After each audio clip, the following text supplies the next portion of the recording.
this guy Henry that's gonna give me a ride to Deer Creek. He'll be there waiting for me. Okay, but just be careful, you know? Oh, honey, I'll be fine. This isn't my first trip exactly, but... Yeah, I know. But still. Have you thought about where you want to go when you come back? Maybe we could go to Greece. Or Italy? I think Amanda would love it. You know how much she loves mythology. Sounds lovely. Let's decide when you get back. Is everything packed? Yeah, I've checked the list twice. Everything's packed. And most importantly, the Supermom socks that you and Amanda got me. Have you washed them? Oh, you gotta wash socks? But anyways... Oh shit, the taxi's already here. I gotta get going, honey. Remember to pack her clothes for tomorrow. Her dino is on the green sofa, okay? Love you, hun. Give her a kiss from me, okay? Okay, bye.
Oh, this will be perfect.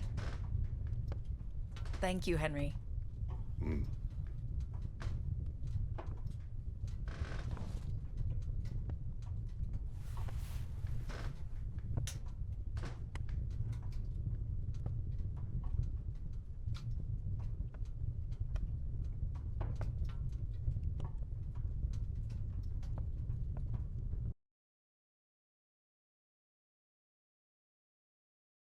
I should grab my stuff and get going. The fire died out during the night and I'm freezing.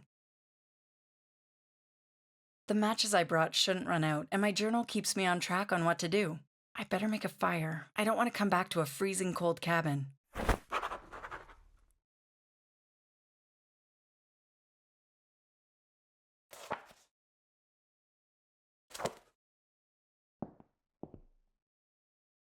Should be enough wood to burn until I get back. I doubt I'll get any warmer immediately, but once I come back, there hopefully will be some warmth in here.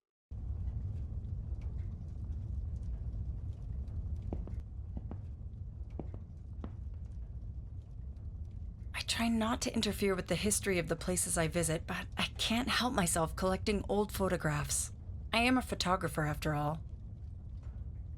A small family of 3. I found this in the cabin. I suppose they stayed there? It says Thomas Adams, Mary Adams, and Rosalind Adams on the backside.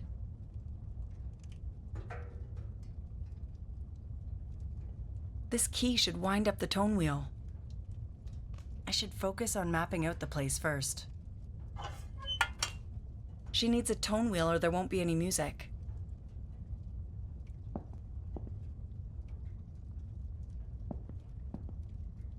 I wonder what's inside. It's empty.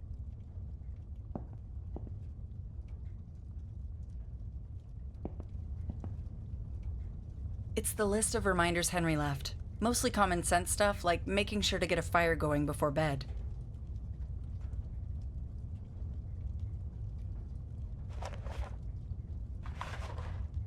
I'll use this later with my medium format, once my reference photos are taken.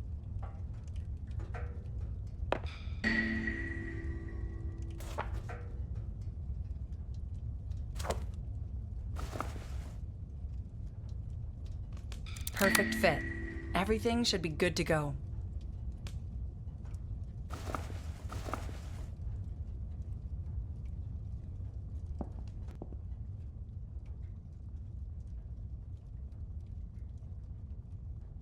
The moon stares back at me. Sunrise is still a few hours off. Now to take the reference photo.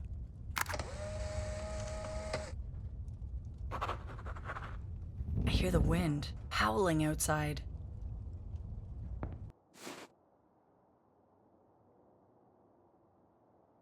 The moon illuminates the woods. It's beautiful.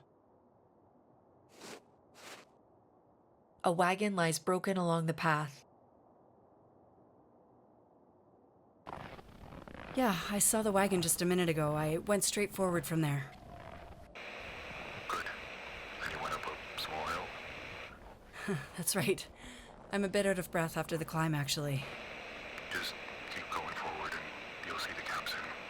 There it is. I can see it. I can see the camp. Now, listen up. It is important that you always keep your radio. Henry? Can you hear me?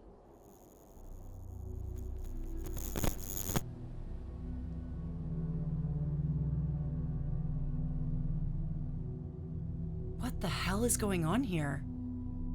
Strange. This is a military-grade flashlight. It shouldn't just give up like that. The moonlight is strong enough for me to see where I'm going, though. I'll be fine.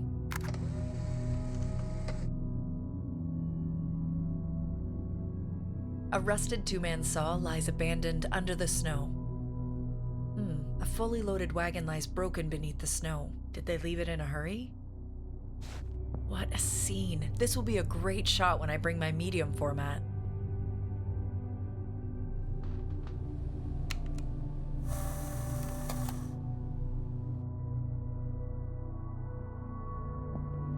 Grim-looking thing. More rust than file, it seems. An old cast-iron stove. Its hatches rusted shut. A lot of paraffin lamps in here.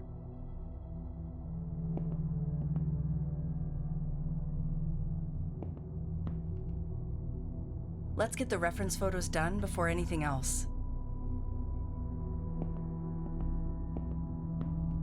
It's a toolbox. Barnes is printed on the side. It's locked. There's a workbench over here. Let's get the reference photo.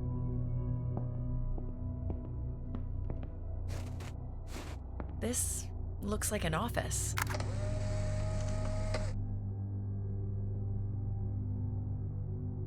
This huge painting kind of dominates the whole room. I guess it was meant to. This must be the foreman of the camp. This must be the...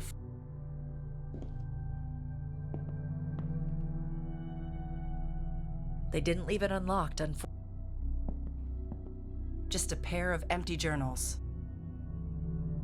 This painting, it almost feels like it's staring at me. There's something strange about the eye. It's a metal disc with a hollowed out center.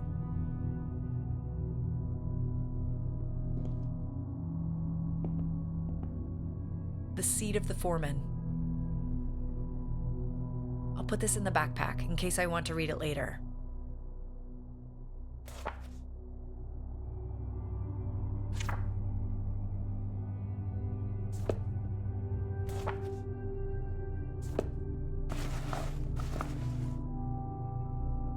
October 14th, 1887.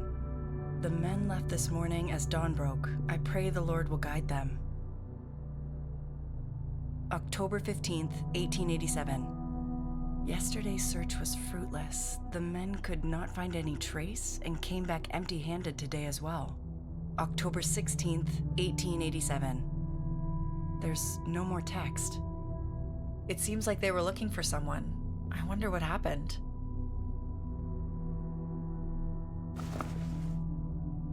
It's a group photo, probably of the people who lived here. Their names are written on the back, along with their roles. What a motherly aura this woman gives off, and it's just a photograph. Dora Evans worked in the cookhouse. I bet she had her hands full keeping the men well fed. Jane Miller. It reads she worked in the infirmary and also in the cookhouse. She looks concerned.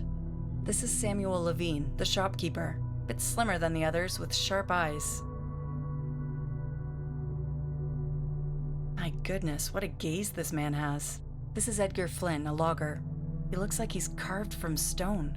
I sure wouldn't want to get into an argument with him if I were one of the other loggers. A woman with long blonde hair, just like the man to her right. She's beautiful. That's Linda Grady, the teacher. Clearly much younger than the rest. Morgan Wright worked as a logger. Quite handsome, actually. I wonder what brought him here. A rugged-looking man with deep-set eyes. The mustache really frames his face. That's Sam Barnes, the camp's blacksmith. Hank Grady, logger. His blonde hair makes him stand out from the others, but there's a weariness in his eyes. There's a woman with the same hair. Maybe they're siblings? Norman Jeffrey. He looks to be almost 2 meters tall. Unlike the others, there's no job listed for him. Thomas Adams, foreman. He looks pretty stern. I suppose you had to be running an operation like this. Quite an elegant suit for a logging camp, though. Mary Adams, wife of the foreman. She didn't seem to have had any real duties, as none are mentioned. My gosh, she looks so pale and weary. This large, burly man is Charles Miller, a logger. Damn, those shoulders could probably carry a whole tree. They were made of sterner stuff, these men, that's for sure. The handle on this differs from the others. The drawer is locked. The drawers are empty. They're all empty. It's out of oil. No point in carrying old junk around, even if it's antique. Empty, unfortunately. An ink blotter, a dried up bottle of ink, and an old wax stamp. I won't need any of them. Dragging decorative, impractical furniture all the way out here. I bet the workers weren't too happy about it.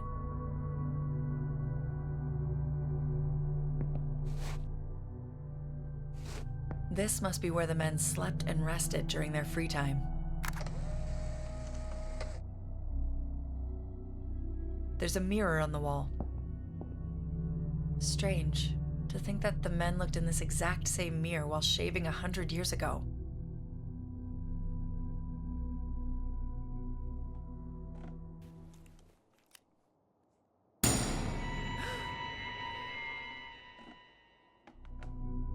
Jesus Christ. No. I shouldn't let my imagination get the better of me. A brush and some shaving tools. I don't need any of this. What's this? Seems like a hastily drawn overview of the area. I guess it shows where the men worked. Flynn covered both the south and the north. He must have been quite the woodsman. Barnes ventured west towards the Western Brook. Levine went east towards Peregrine Peak. Miller covered the woods to the south of the foreman's cabin. An old pipe, smoking and playing cards must have been a common pastime. I should focus on getting my reference photos before I start all... The bellows has ripped. I suppose the men entertained themselves with music in their spare time. Looks like an infirmary. Guess the workers got hurt regularly.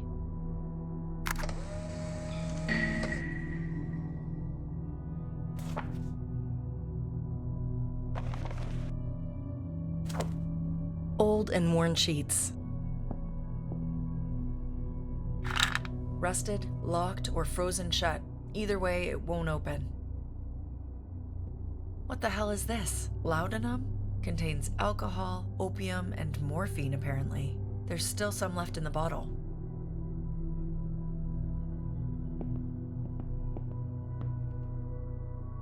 A dirty old rag. I should focus on mapping out the place first. Those are all the nearby buildings, but there must be more to Deer Creek than this. I'll have a look around. I can see the camp extending in the distance. This must be the creek from which the camp got its name. The bridge connecting the two parts of the campsite has been completely demolished.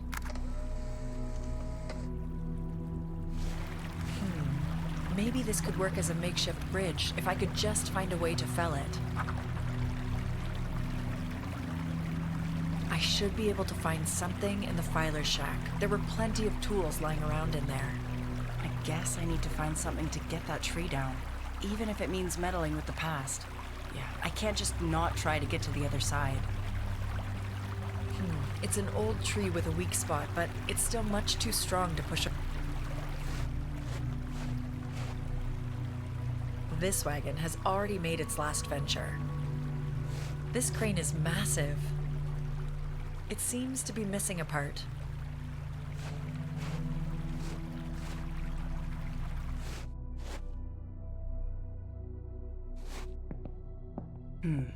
I might need to reconsider moving stuff around. Otherwise, I won't make it to the other side. It's locked. This might come in handy. Should I need to make a fire, this'll work perfectly.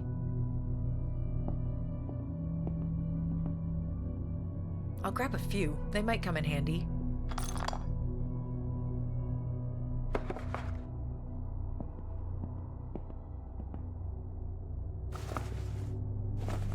Let's see if I can get this thing open.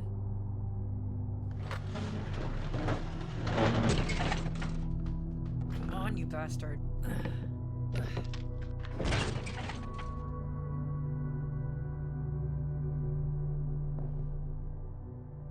Who were you, old soldier? Looks like Hank Grady served in the Union Army during the war. There's a distant look in his eyes, like part of him never made it back.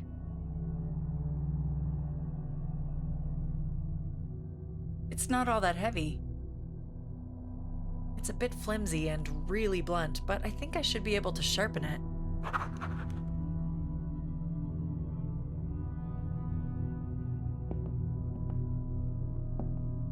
The last flame died a long, long time ago.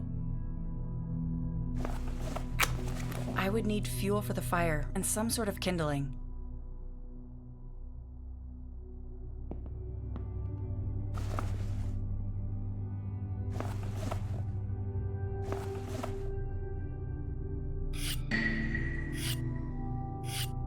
I think this will work, but it's going to take forever. I'll head back to the cabin and sharpen it there. That's all the reference photos. Time to head back to the cabin and get started sharpening the axe.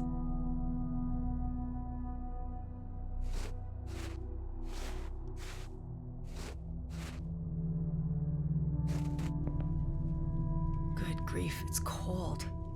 I'll toss some logs into the fire and get started on sharpening the axe. If I can get this thing sharp enough, I just might be able to fell that tree. This trip certainly starts out differently.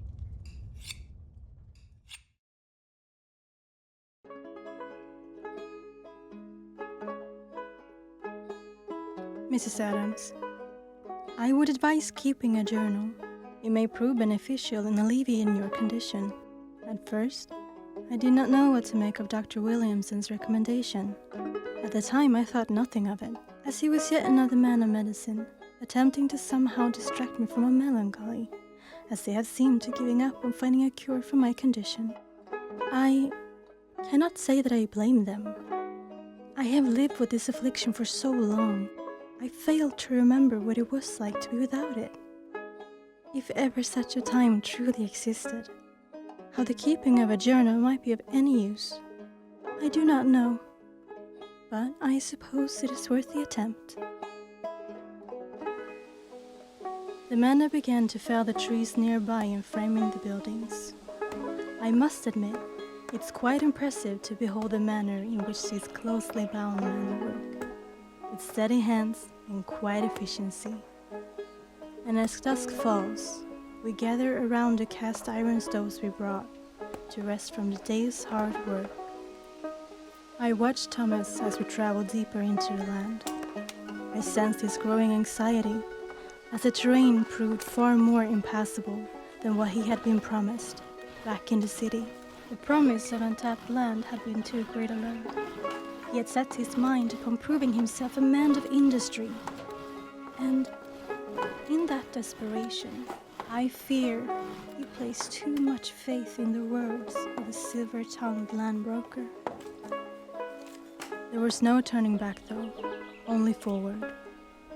He maintained his composure in front of the men, but I could sense his doubts about this endeavor. I didn't want to burden him even further with inquiry, so I kept quiet. Regardless, the men continued their diligent work, and within a few weeks' time, quarters for the men and women were erected. A cookhouse and a barn had their roofs laid. It felt wondrous, seeing civilization take shape upon this most wild of frontiers. We were meant to reach Deer Creek much earlier, but, as with many aspects of this endeavor, things proved far more difficult than anticipated. I feared the circumstances would be hard on Rosie, but she surprised me, as she so often does, playing with and cherishing every small insect and creature she came across. She even sat beside the loggers and chatted, much to Thomas' dismay and my ill-concealed merriment. Mr. Flynn, did you know that I love dancing? I had a dream last night that I was a ballerina. A real ballerina. How old are you? Have you always had such a thick mustache? I'll be turning 8 in 2 weeks, and I've wished for a horse. Because I love horses. And butterflies, too. They're so beautiful. Do you have any wishes for your birthday, Mr. Flynn? Yeah, peace and quiet. Oh, Mr. Flynn, you can't give someone peace and quiet because it's not a thing. Well, I wish it were.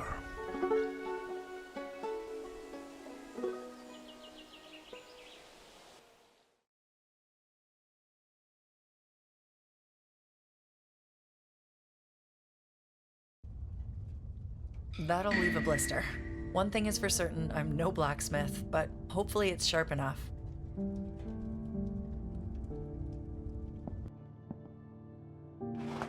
At the back of the North Wind. Bedtime story, I'd assume.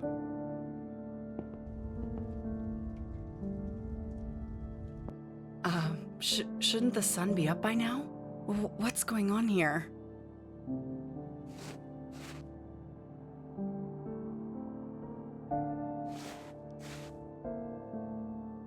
The camp stands out like an island in a sea of trees. The tree line's starting to clear. I can see the camp ahead.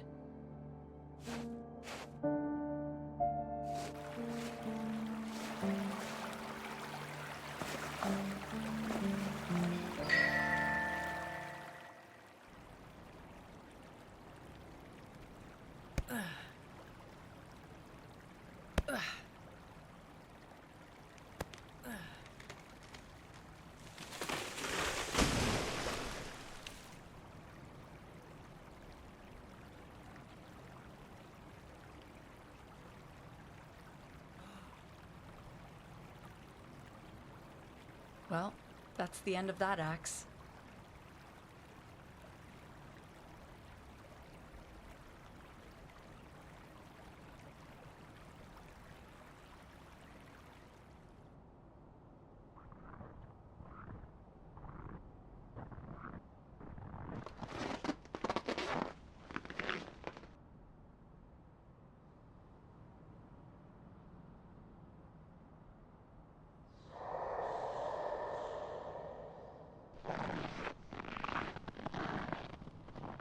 The other side of the camp. I wonder what these buildings were for.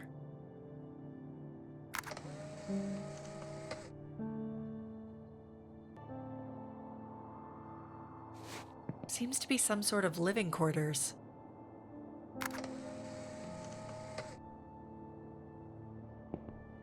I've never really read the Bible, but I've heard this passage.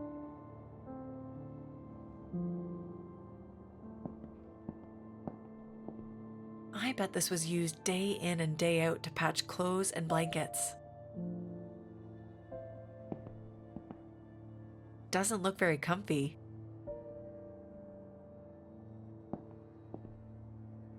It's stacked Scandinavian style.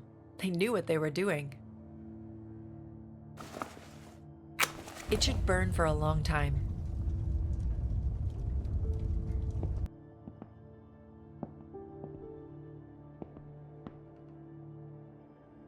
All pages are blank. It's pretty hefty. Must be made of wood.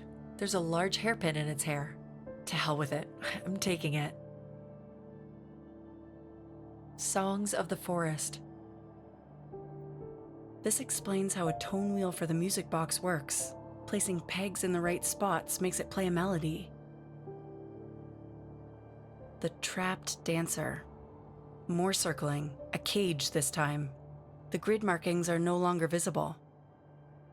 The word begged is heavily circled. There's a grid showing where to place the pegs, I'd assume.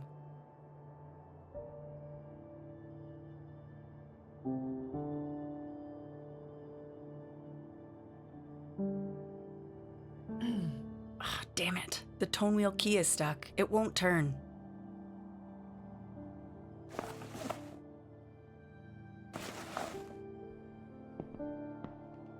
These beds are smaller. I guess the children slept here.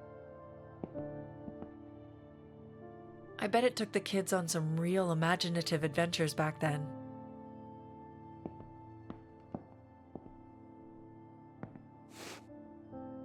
It's a laundry room. There's a mangler next to a large wash tub. Seems to be a tub for cleaning clothes. Huh, they left some things in there. The pipe from the stove runs through the tub. There's something inside the ice. Is it a bracelet? The ice still hasn't melted. It'll need more time. Wow, Grandma had one of those. Laundry soap, and lots of it.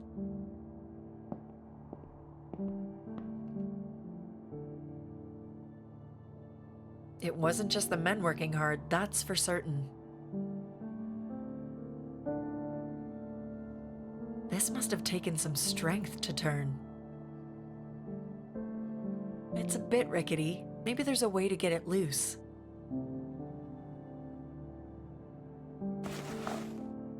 A gentle knock should do it.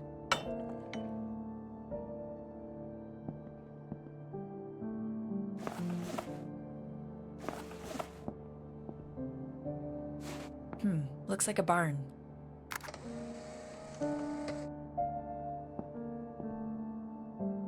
The leather seems dry and brittle.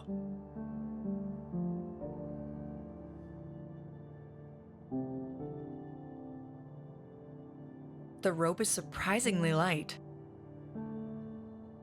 I doubt I'll be doing any horseback riding.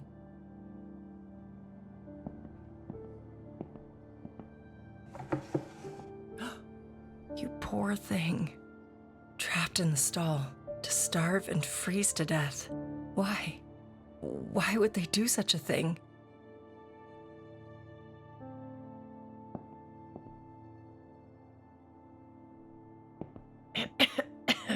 Air is thick with dust. No barn without a hay fork, I guess.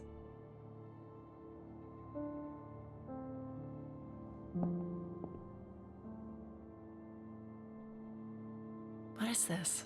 A small metal ring. A piece of machinery?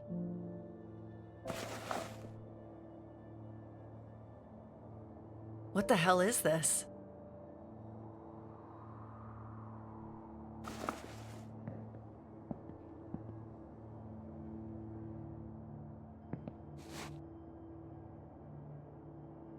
A dining hall. Cutlery's left on the table as if they simply disappeared.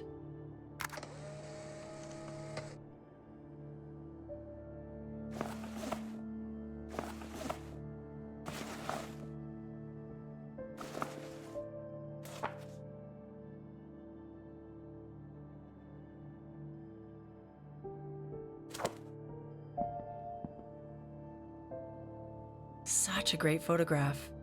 Seems like Hank, over a cup of coffee, said something Flynn didn't agree with.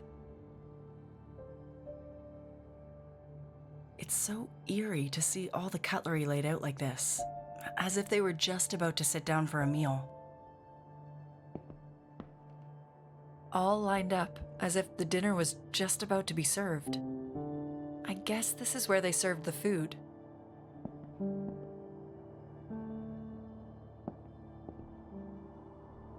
This probably required 2 people to empty. No point in carrying this around unless I have a good reason.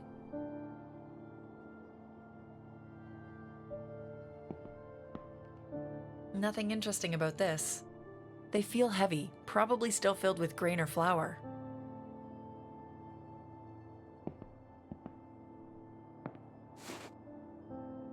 A storehouse. Damn, it looks like a storm went through. Christ. Seems like it's pretty rusty. What's this?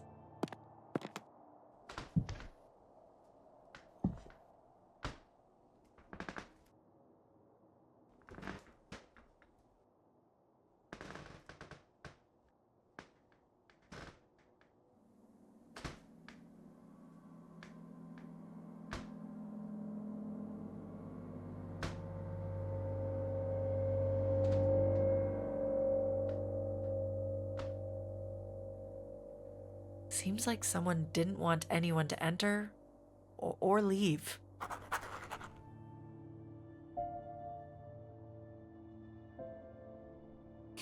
This lock looks solid, heavy. I wonder who kept all the keys. The foreman? I have a bad feeling about this.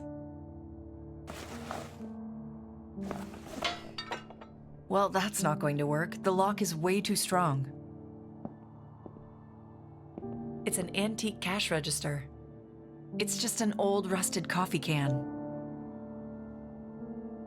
I'll take a closer look. I usually don't do this, but this might hold some clues to what happened here.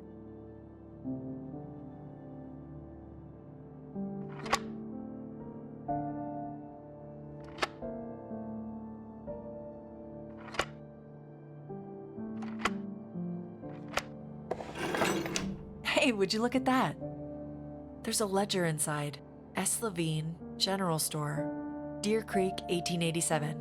This might have some answers.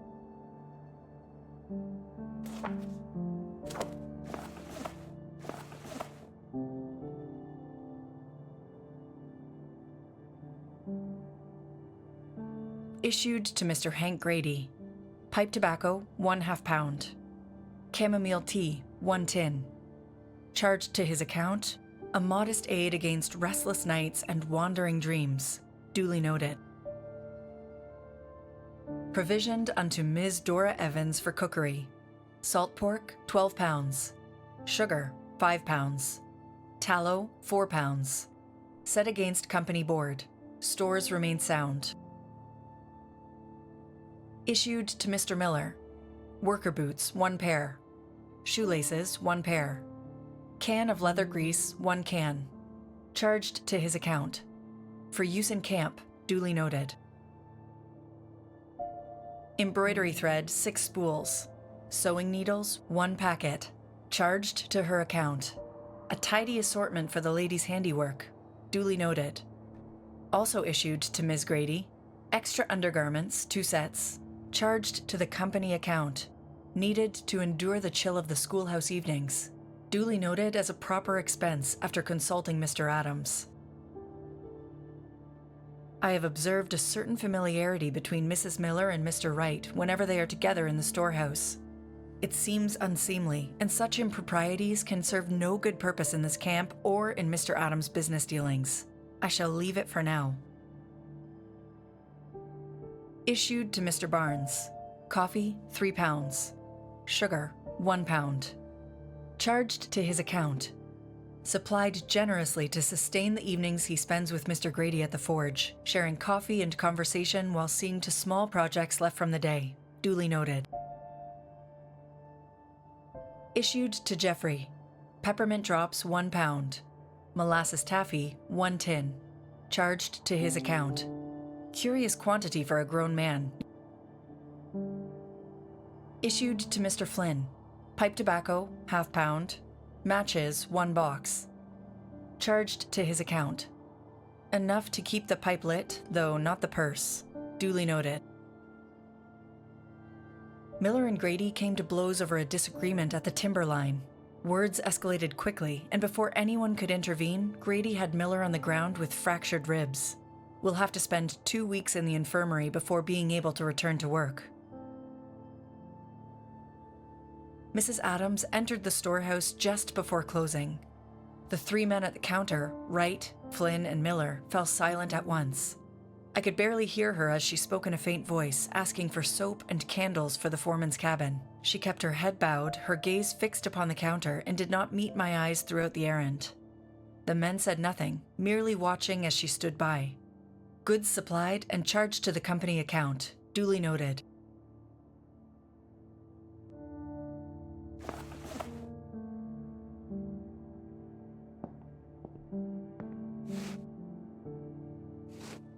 I wonder what this building is.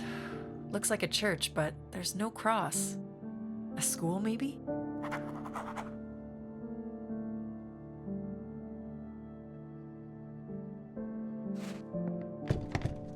It's no use. The door is blocked from... I should take a look around.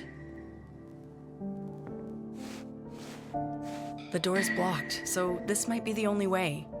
It still feels like a bad idea, though.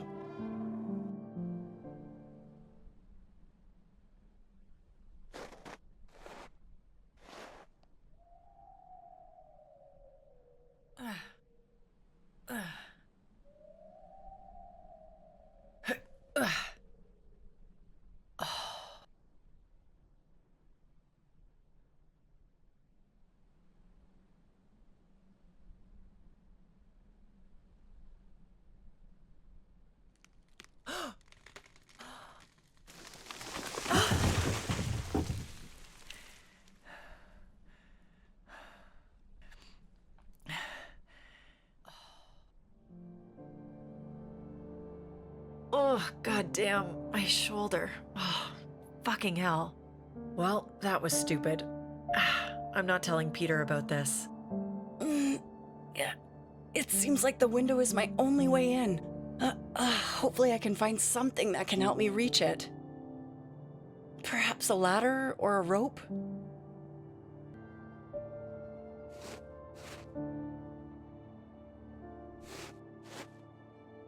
There's some sort of structure on top of that hill. It seems like there's a path next to the school.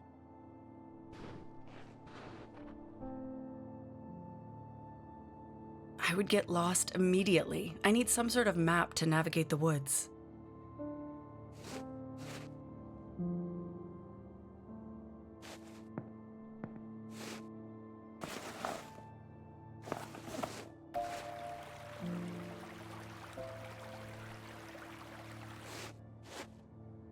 A fully loaded wagon? Did they leave it in a...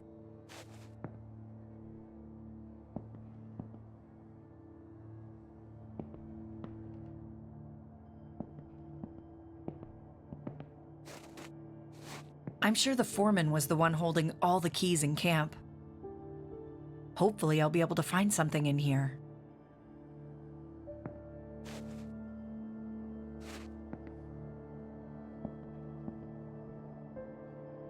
Good thing I'm wearing gloves. This right...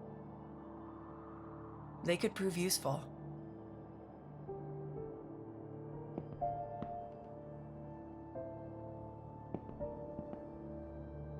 An old medicine box. Rusted, locked, or frozen shut. Either way. I don't see anything that needs...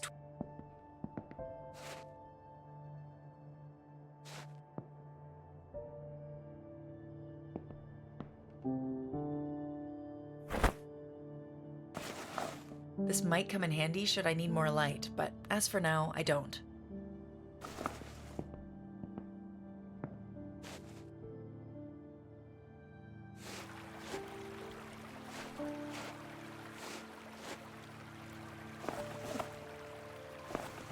There's no way. The handle actually fits. I bet this is going to be heavy.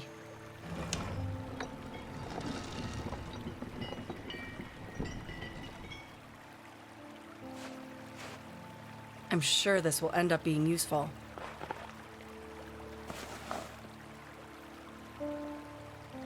This should work. I'll tie the rope to the hook.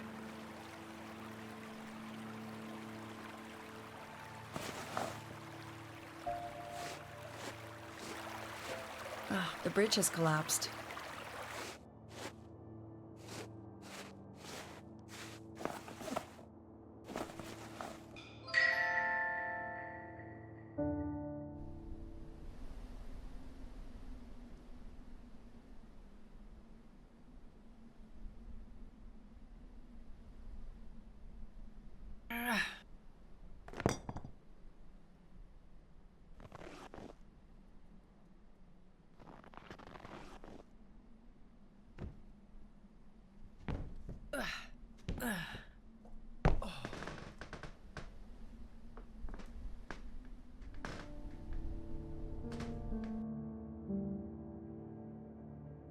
Made it in one piece.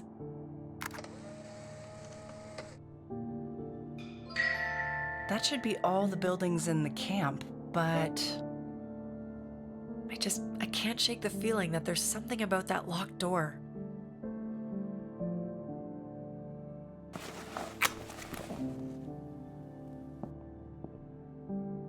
What's this? it describes the way a phonautograph works, the world's first sound recorder. Gives some perspective as of how long ago it was the people of Deer Creek resided here. It's a thorough mechanical explanation on how the tumbler lock works.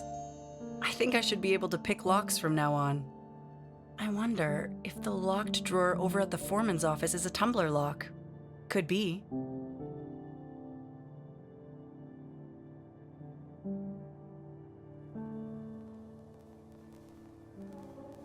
Oh my God.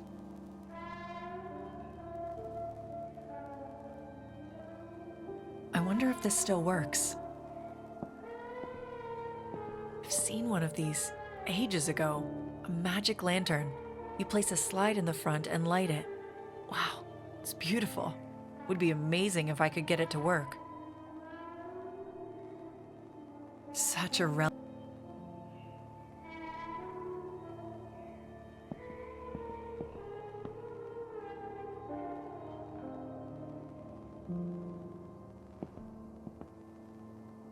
A picture of a red noses and red cheeks. It must have been a chilly day when they took this picture.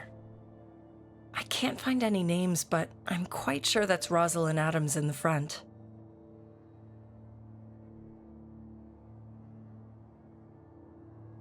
Let's have a look.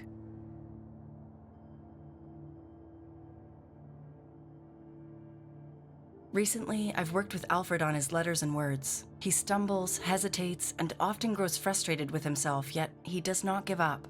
I can see the struggle in his small shoulders, and even though my heart aches for his struggles, he has got to learn for himself. This morning, he read his first full paragraph without faltering. I could sense the other children held their breath as he laboriously made it from word to word until the end. My heart swells with pride. In a place so harsh, these small sparks of learning are like sunlight breaking through the clouds. Today, I watched little Rosalind as she explored the pages of her book with eyes wide as the morning sky.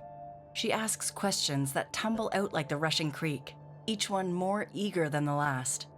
Her laughter is as bright as her curiosity is unyielding.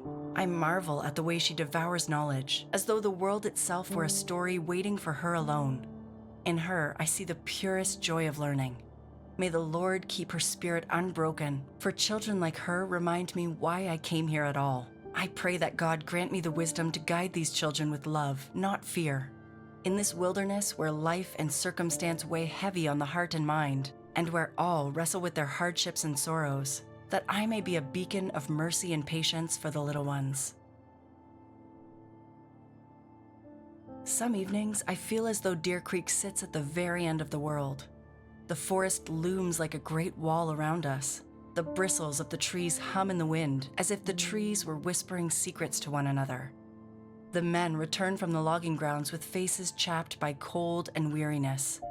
It is a hard place, and at times, a lonely one. Tonight, the lantern flickers weakly, fighting the drafts that creep in through the boards. Nights like these, I find solace in the scripture. God is our refuge and strength, a very present help in trouble. The words felt written for this place, for this very night. As I read these passages, although the wind outside still howls, the cold still gnaws, and the shadows press close, I am reminded that even here, in this harsh and distant corner of the earth, I am held. The Lord's presence reaches farther than any wilderness, and with that truth resting in my heart, I find comfort to meet another day. Today, as the cold wind cut through the camp, I reflected just how far from the world we are.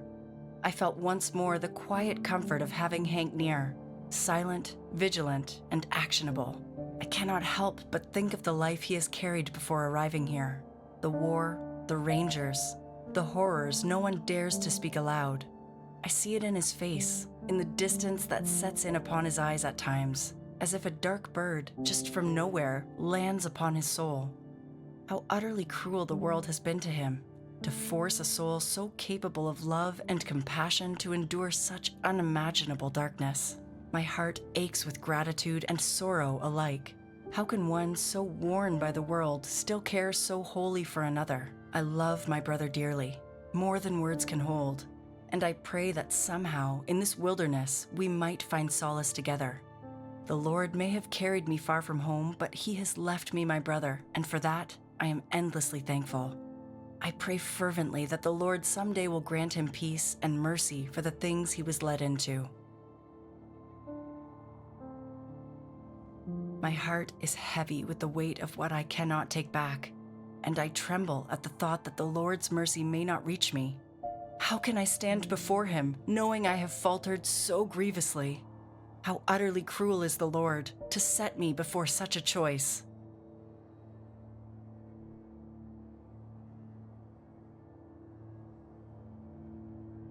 A teacher's bell. I'm a long way from home, that's for sure.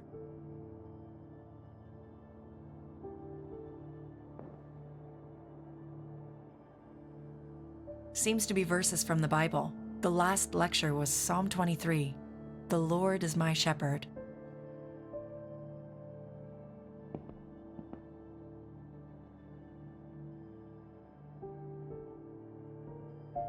Just a bunch of books, mostly middle school literature.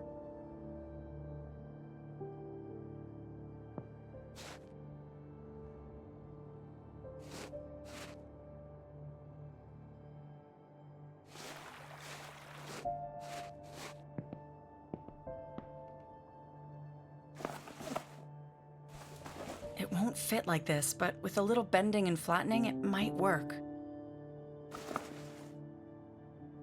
That'll do. I think I should be able to pick locks with this. Let's see if I can get this thing open.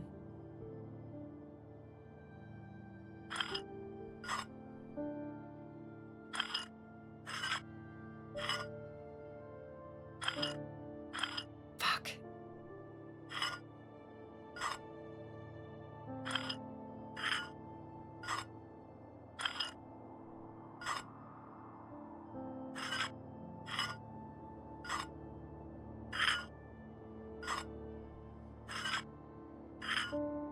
Guess that little crash course in lockpicking actually paid off.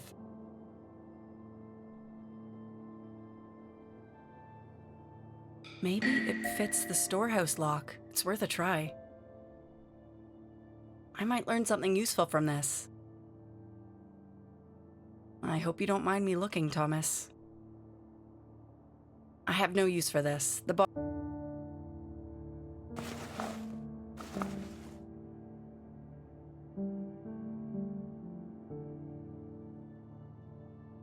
Miss Evans is a diligent worker and held in high esteem by the men, proving herself a considerable asset to the camp. Her knack for turning modest provisions into hearty and satisfying fare does much to sustain the men's spirits and preserve the industrious temper essential to our operations. I have, however, been obliged to remind her, firmly, of the proper order of authority between her position and mine in matters of dispute. I fear Miss Evans does not yet fully grasp the discipline and hierarchy upon which the camp must rely. Nonetheless, I intend to renew her contract, for the worth she brings to the camp far outweighs the modest wages she commands. Mr. Levine divides his time between the forest work and managing the camp's dealings with the men through the store, and he is well aware of the margins I expect to see upheld. His loyalty is unwavering, and he is keenly attuned to the undercurrents within the camp, those matters that do not reach me in my official dealings with the workforce. We have already come to an agreement regarding an extension of his contract. Miss Grady arrived here with her brother Hank to undertake her first year of teaching. She appears to be held in high regard by the pupils, possessing a manner of regard that compels a child to straighten himself of his own accord, not from fear of the rod, but from a desire not to disappoint her. Her steadfast study of the scriptures, which she frequently cites for guidance in morality and diligence, seems to vex some in the camp, though not to an extent that demands any adjustment. Mrs. Miller divides her duties between tending to the men in the infirmary, overseeing the laundry, and assisting in the kitchen when time permits. There is nothing to remark upon in the manner of her work. She performs her tasks without complaint and keeps to herself within the camp. I intend to renew the Miller's contract, given their circumstances. The reputation of Mr. Barnes reached me even before his application for work at Deer Creek. He was regarded as an exceptional smith and farrier, and such reports have proven entirely accurate. Not a single delay in production has arisen from broken or poorly maintained tools. Mr. Barnes is the sort of man who makes things run smoothly, without any fuss or display. Conscientious, honest, and upright. A good man. His contract shall be renewed. Mr. Flynn must surely be the hardest working lumberman in the entire Northwest. Possessed of remarkable strength and endurance, he performs near twice the labor of any ordinary man, and I see to it that he is duly compensated for such exertions. His physical presence, too, appears to exert a calming influence over the other men when disputes or disagreements arise. I am given to understand that Mr. Flynn carries with him a past of some complexity. Yet that is no concern of mine so long as he fulfills his duties here at Deer Creek, which he does with exemplary discipline. His contract shall most certainly be renewed. I regret the day I engaged Mr. Jeffrey's services. I freely admit that I owed his cousin Eugene a favor for the doors he had opened for me, but never again. While I can, to a degree, sympathize with the sorrow Mr. Jeffrey has endured in connection with the accident, a misfortune no man should suffer, the fact remains that he is utterly incapable of performing a single task without delaying or complicating matters for the others in the camp. This leads me to the conclusion that his employment should be terminated at the earliest opportunity. He also appears unable to conduct himself properly among the other men, and so, to reduce the risk of disputes, I have had the storeroom in the store cleared and placed Mr. Jeffrey there.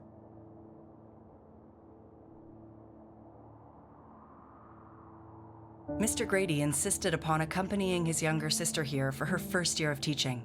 He has informed me that he served in the war as a young man, and subsequently spent several years working as a ranger. I suspect that Mr. Grady is haunted by the experiences he endured, as the other men have complained that he rouses them at night on account of his nightmares.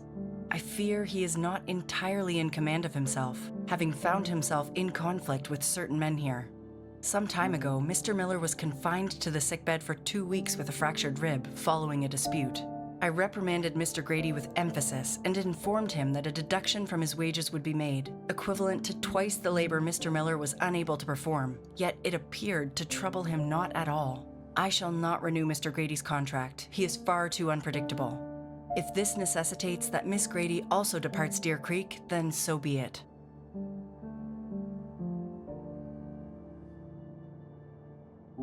There were no difficulties negotiating wages with the Millers, as their starting position was limited after 2 poor years on their farm. They had, at the time they approached me, already sold most of their livestock and tools, and faced the grim reality that they would have to sell the land. Regrettable. As I understand, Charles was the 5th generation of millers to tend the farm, but such is life. He seems, however, to have adapted to lumber work without difficulty. Mr. Miller has stated his intention to work diligently and conscientiously here at Deer Creek in order to reclaim the farm, though I suspect he does not fully comprehend the economic forces that govern the world. That is for him to discover, and so long as his ambition drives him to labor diligently here for a modest recompense, I shall not object.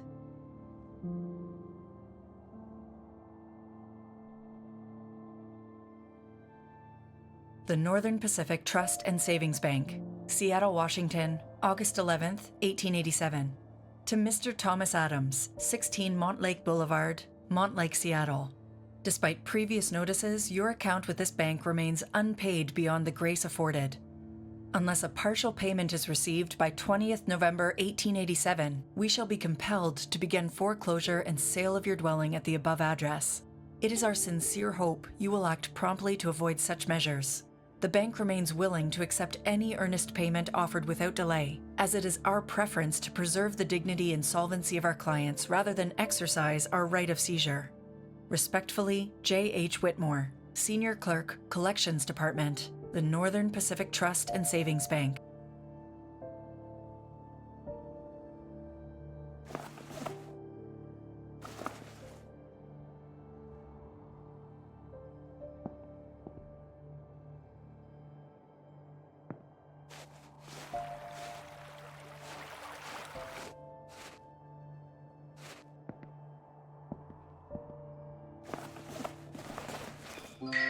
Well, I'll be damned.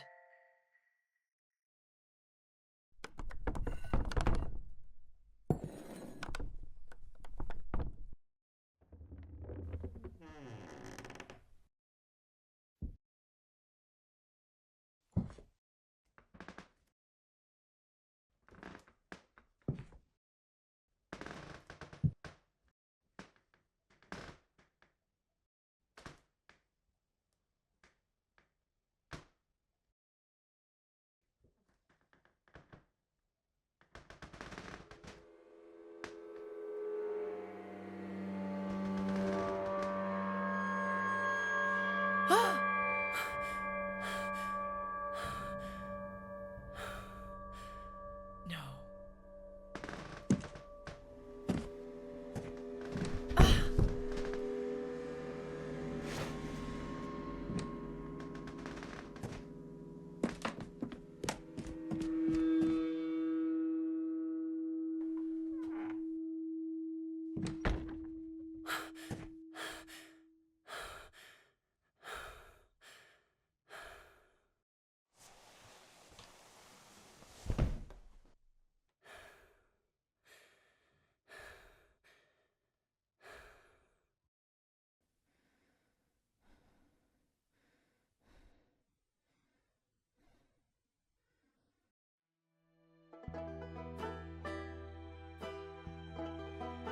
If these troubles of mine have taught me anything, it is a sorrowful truth that folks carry more within them than the world ever sees. Deep valleys in the heart, where grief lies quiet and unseen. I myself am probably looked on as a recluse, socially inept. That's likely. But I do not think anyone suspects the thoughts I'm haunted by. Everyone had their reasons for coming here. Some simply for work. Some I suspect to escape whatever past they wished on to escape. There are those who are God-fearing, those who are anything but. Miss Grady came here with her brother Hank from Spokane. He had been working in the mill, but followed her to Deer Creek for first year of teaching, as he knew of the rowdy ways of lumberjacks. From what Rosie tells me, Miss Grady is well loved by the children, though she can be somewhat rigid and difficult for the adults in the camp to be around. Whether this stems from a strict personality or simply being a devout reader of the good book amongst rough company, I cannot say. I don't know much about her brother Hank, as he seems rather withdrawn. Word is, He endured horrific experiences as a soldier during the war, and later as a ranger. Things that will break any man. Beyond that, I know little of the detail. Mr. Burns is an admittedly skilled blacksmith and farrier, but I don't really understand what brought him to Deer Creek, as he would probably be far better paid for his skills in the city. On the other hand, it is his sole business. I think I have only traded a few words with Mr. Barnes, but he seemed well respected and appreciated amongst the other men, dutiful and hardworking. As I'm told, when their farm's meager yield could no longer support them, Mr. and Mrs. Miller resolved to seek their fortune beyond its failing fields. Word reached them about logging prospects in Deer Creek, so they contacted Thomas, who hired them shortly thereafter. Charles as a logger, and Jane splitting her time between cooking under Mrs. Evans and running the laundry. She also tends to the men when they need care in the infirmary.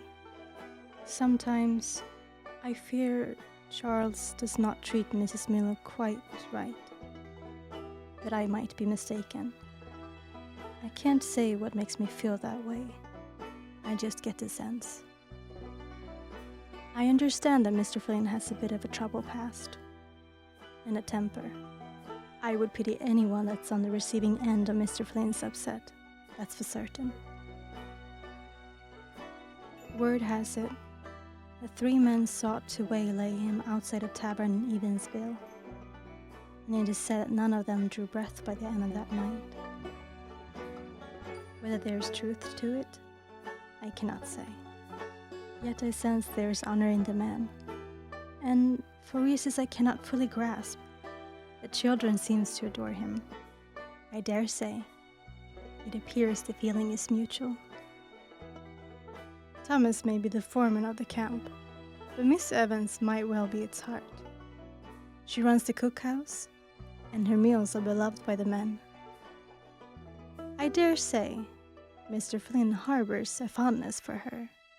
I appreciate Miss Evans' directness. She treats everyone the same, caring little for social standing or surname, and she possesses a good and steady heart. Though she stands no taller than my shoulder, her presence is commanding in a way that is difficult to describe. She can even quiet my husband on occasion, and I believe he respects her all the more for it. Judge not lest you be judged, as the good book says, and I can't think of any other place that's more true than in Deer Creek. But one thing has stuck in my mind since a few weeks ago. I don't know if I should just leave it be or not. I do trust Thomas' judgment, for as who he employs or not, it is not that. But there's still something that bothers me. Thomas hired Mr. Jeffrey solely as a favor to his cousin, Eugene Jackson, a business acquaintance from Thomas' days in the grain trade, to whom he owes a considerable debt. Mr. Jeffrey soon proved himself ill-suited for logging or any task requiring a sense of responsibility, or precision, for that matter. Thus, he was given the role of bull cook. He fetches water from the creek, ensures there is firewood in the quarters, and sees to the feeding of the horses. One remark I once overheard Mr. Grady make in passing about Mr. Jeffrey has stayed with me. The man is not proper up there. I believe Mr. Grady merely gave voice to a suspicion I too had begun to harbor. But there is something not quite right in that man. This meek-looking man, with nothing distinct about him save for his considerable height and the weariness in his eyes, should not, on the surface, be cause for concern. To most, he might even come across as incapable. Rosie delights in tending to the horses with him, and I find myself unsure on how to approach this predicament, for the man has done nothing to warrant suspicion, and Rosie loves the horses more than anything in the world. Yet, lately, he has begun to appear in my dreams, or rather, in my nightmares. Though I cannot say why, I shall keep these thoughts to myself, for I cannot let Rosie suffer on account of my unease or superstition.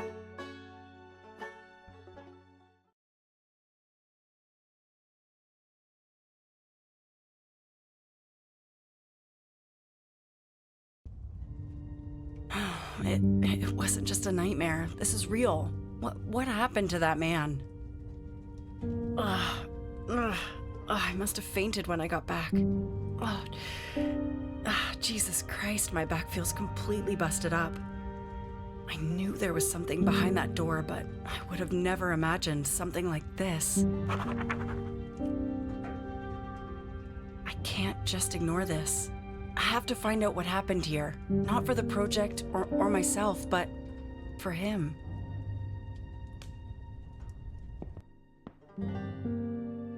At the back of the North Wind. Bedtime story, I'd assume. Should fit. Nothing happens. She needs a tone wheel, or there won't.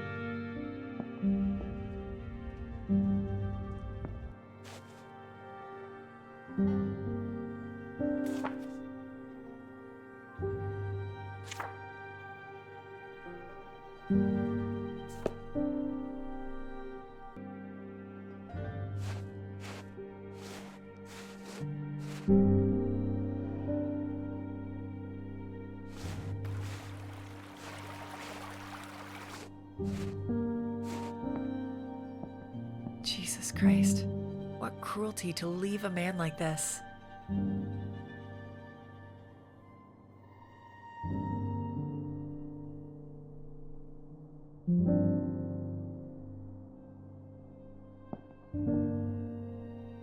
Something clearly happened here. I'm not sure why, but I have a feeling I should take this with me.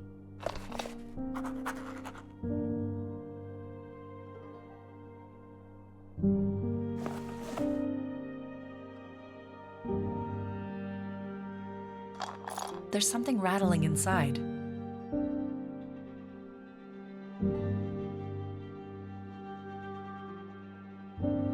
There's something rattling inside the cane head.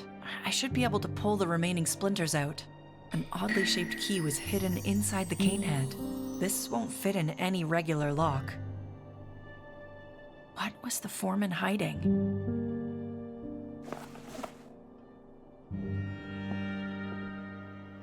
I need to learn more. Forgive me.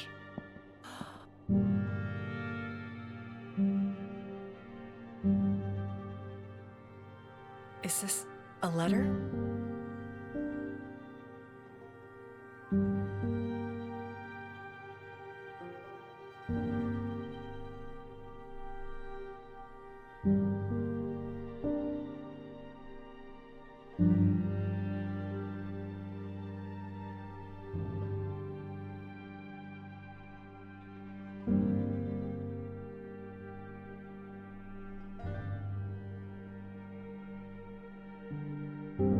It reads, "To whoever might find this letter, my name is Norman Jeffrey, and I was left to die in this room.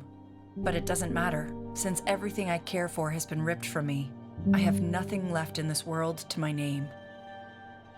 I know the Lord will have mercy on my soul, for he knows I am innocent. I will see you soon, Maddie, that I may once more stroke your golden hair. I saw you in her, and I guess that was my crime.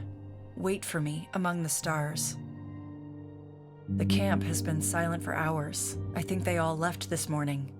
My head is feeling so heavy and I can't keep my hands from shaking. I don't think I will make it through the night. Oh my God. To whoever might find this, I know the Lord. Wait for me among the camp has been. Is that a locket? It's as if he's grasping for something. I don't want to touch it.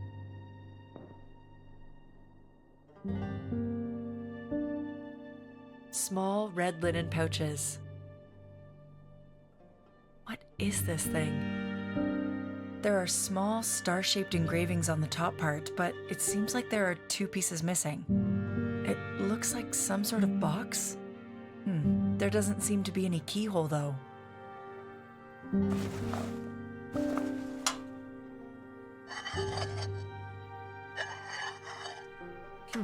It clicked.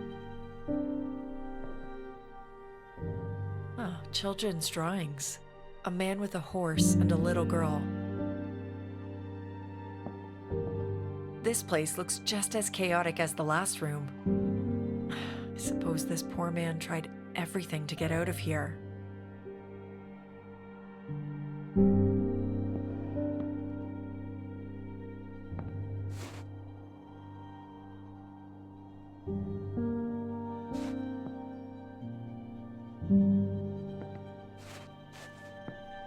The ice still hasn't melted. It'll.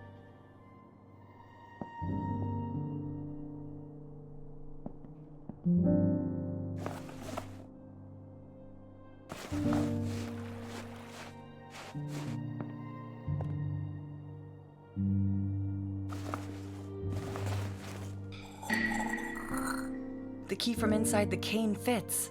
This must be the foreman's doing. A metal cylinder? There's some engravings on it.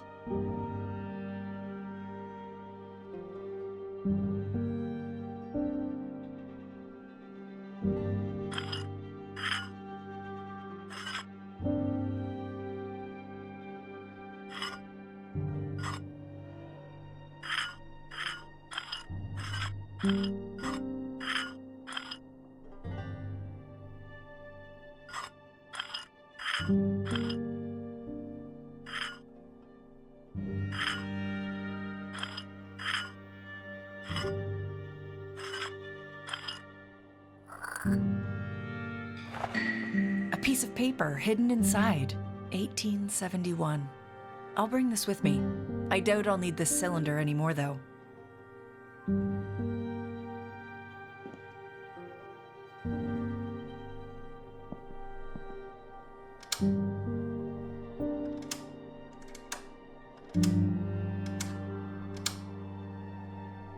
The safe remains locked.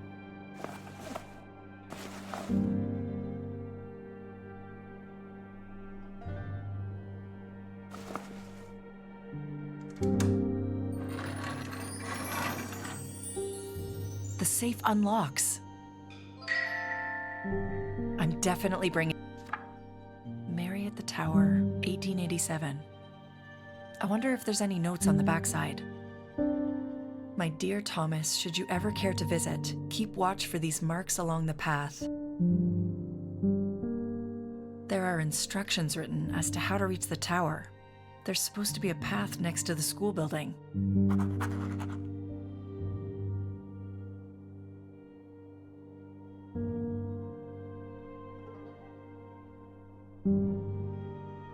More morphine pills?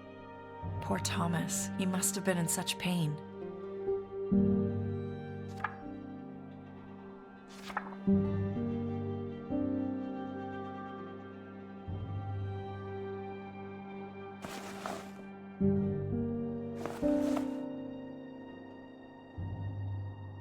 Timber claim and land purchase notice. Deer Creek Territory, September 3rd, 1885. Let it be recorded that Thomas Adams has this day lawfully purchased the tract of land bordering Deer Creek, designated in the Territorial Land Register as Survey Lot Number 17, Section 425C, including all standing timber thereon for the purpose of logging and removal. The consideration paid, together with full receipt thereof, is duly recorded in a separate bill of sale, appended to this claim and filed under Register Entry Number 1880-DC-042. Signed by Thomas Adams, witnessed by Robert Morrison.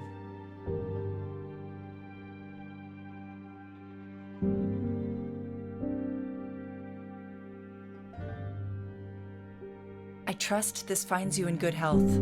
I write to entreat a small favor. My cousin, Norman Jeffrey, a man of honest character and steadfast industry, has of late been visited by a terrible calamity that has left him robbed of family and dwelling. He is struggling to regain his footing in his new situation.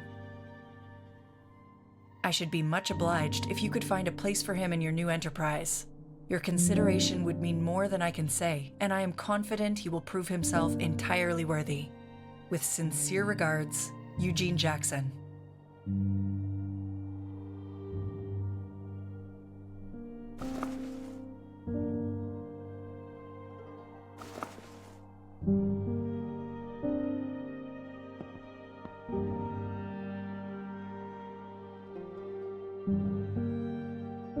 Dragging decorative The shelves are empty.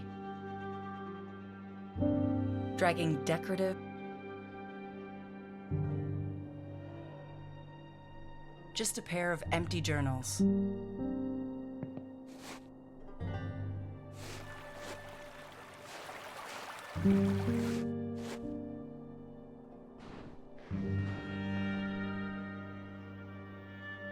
I can use the directions on the backside of the photograph to guide me through the woods.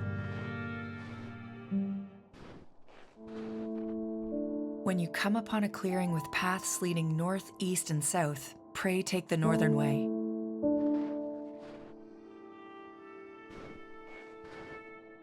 When the forest bars your northern way and paths lead to the west and east, take the eastern path.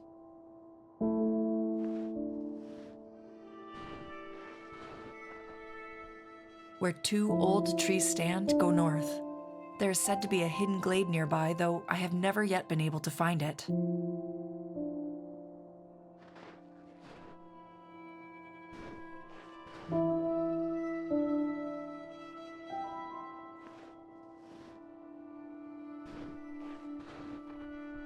I'm deep into the woods now. What have I gotten myself into?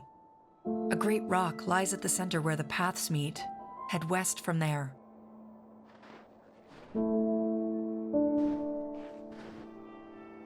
After you have passed the great rock, you will find yourself in another clearing. From there, go north.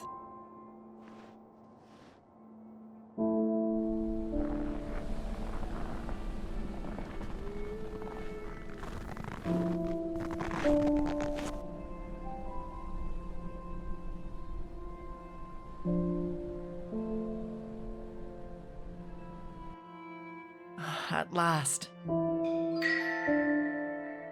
Looks like a telescope peeking out through the window. I hope the ladder holds. I'd rather not fall again. My shoulder still hurts. I'll be extra careful. This is amazing.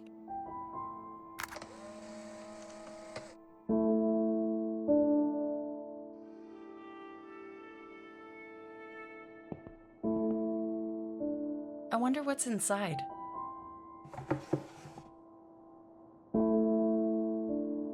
A picture of little Rosalind Adams.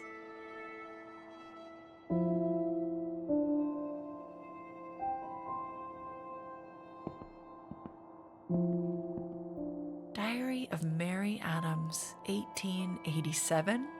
This is incredible. The diary of the foreman's wife.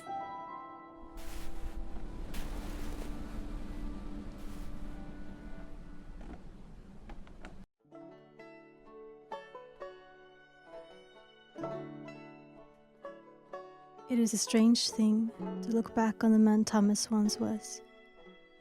He was never what one might call passionate, but there was a steadiness in him, a clear sense of purpose that showed in his manner, and I think it was that resolve I found myself drawn to. I wonder now if that light has simply dimmed, or if I have forgotten how to see it. This valley, with all its trials and hardships, seemed to have taken something from him, worn him down in ways I cannot fully understand.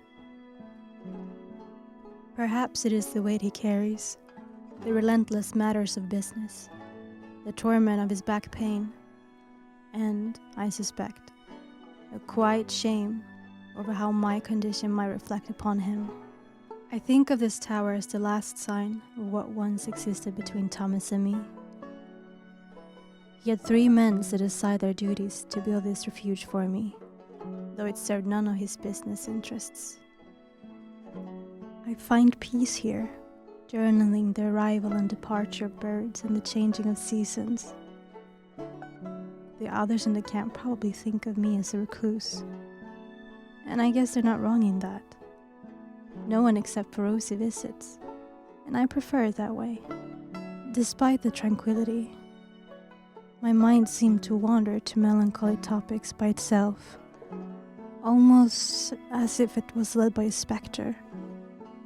I tried to keep the thoughts at bay, but they wash over me. Perhaps it is so. The life moves ever toward its own undoing, and we with it, becoming little more than the worn fragments of our better days. That every joyful thing seems to demand twice its weight in sorrow.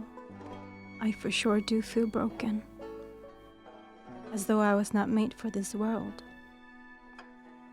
An oddity that somehow slipped through some unseen crack into existence, where I ought never to have arrived.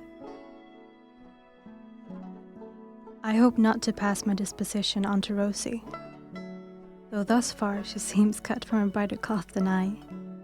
Books provide some relief from my woefulness, and Rosie's favorite was At the Back of the North Wind.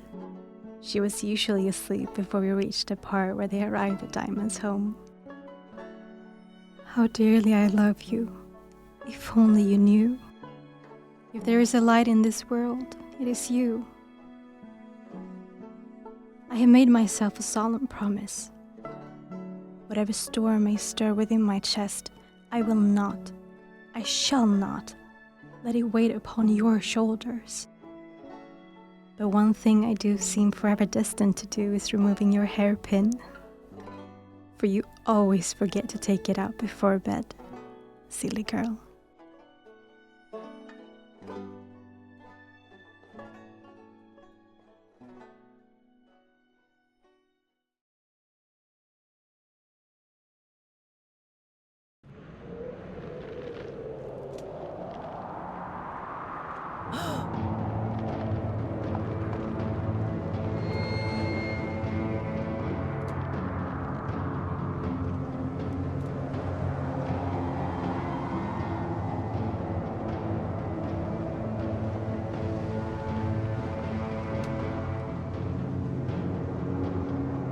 I gotta get back before it gets even worse. Shit.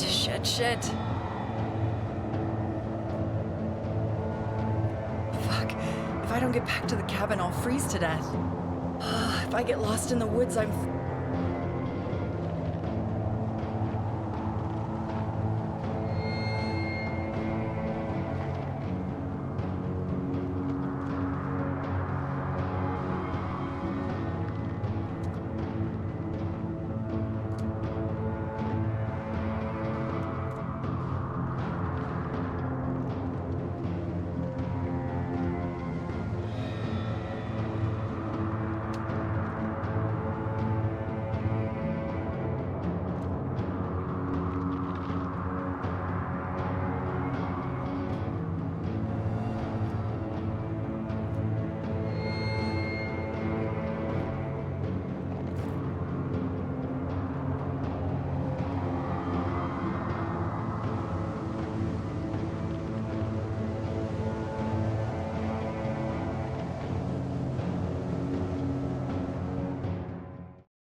My hands are shaking. I could have died out there. How come the fire is still burning? I haven't added any logs since the first night. I don't get it. I better just leave it be. Plenty of firewood to keep me warm during this trip.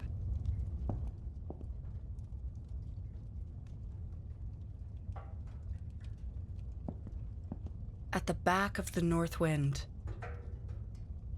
It's a beautiful embroidery of a horse.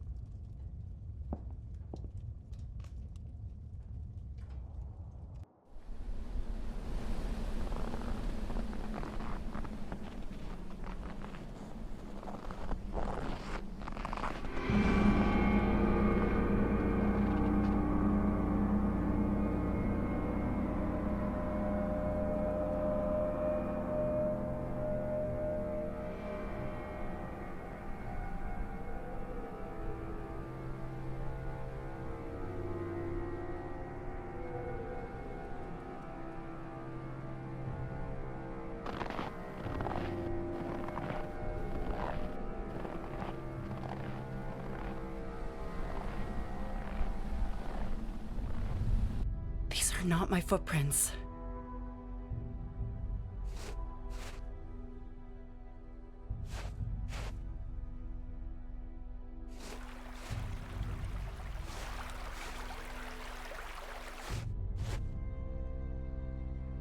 Dear God. They end at the barrels.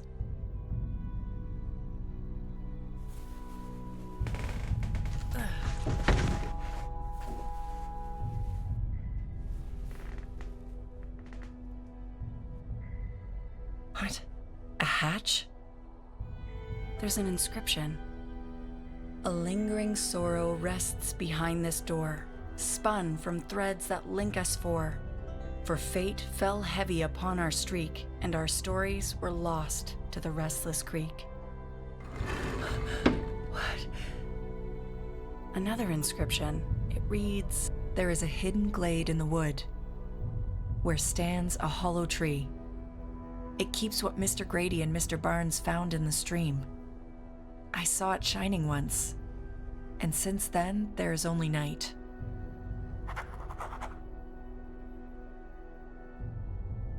A hidden glade? What does that mean?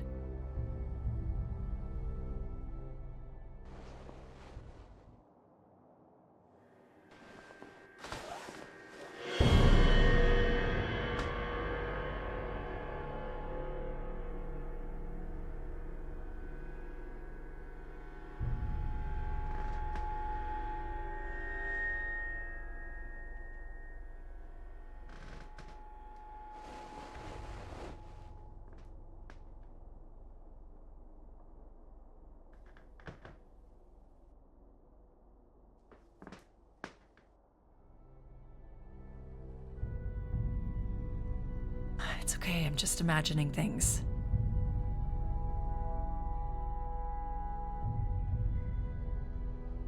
Nothing interesting about that.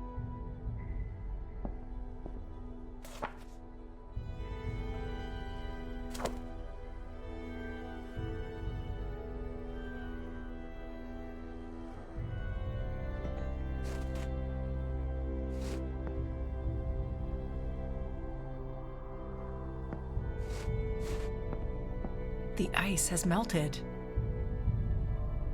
This will be cold as shit, but thankfully there's dry cloths in here.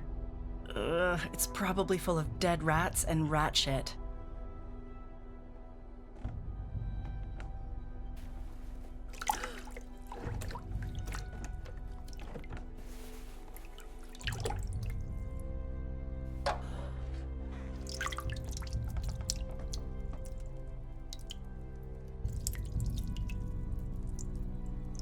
It's not a bracelet. It's a small metal ring. What was this used for?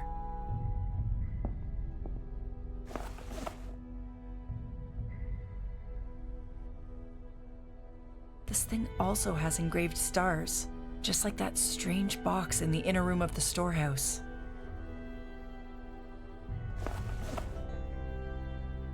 It was probably quite busy here, considering how hard work was back then.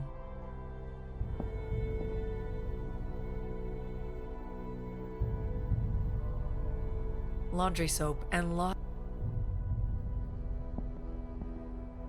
It was probably quite...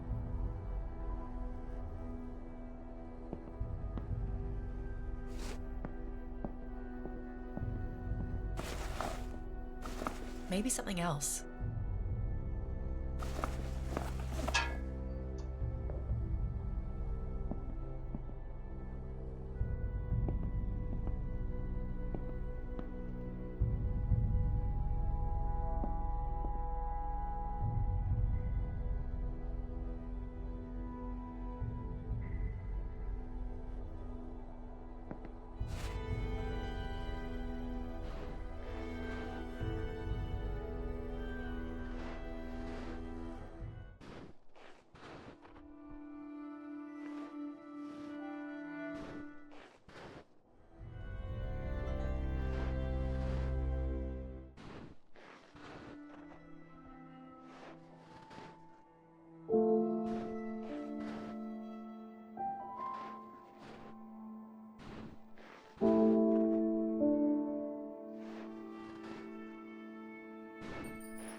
is a hidden glade in the wood.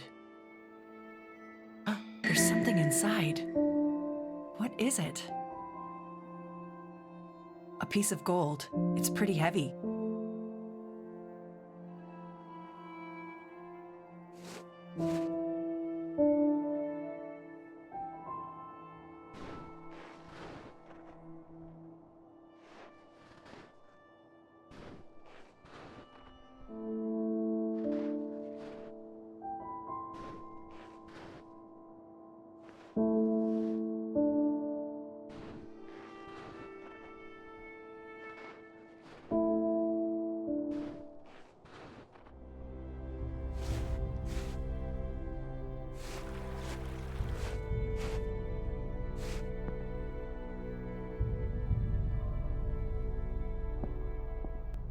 Grim looking. A thick leather apron. Looks well made. Oh, there's something inside the pocket. It's an old photograph. Sam Barnes and Hank Grady seemed close.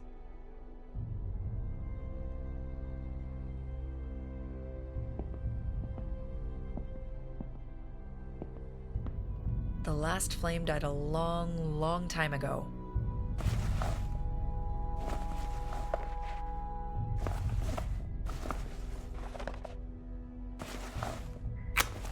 It seems to be missing a part.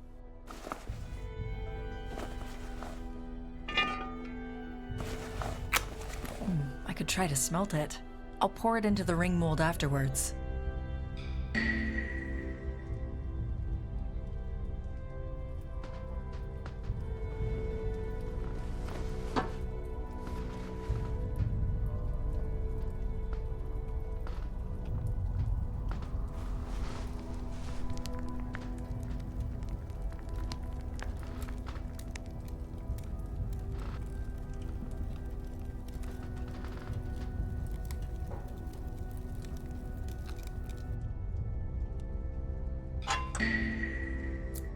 The ring, it's already cold.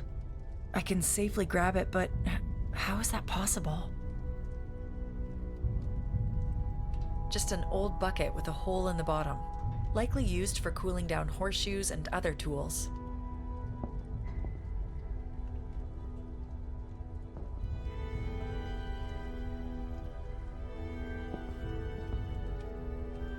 Another giant saw blade. Just old junk left behind by the blacksmith.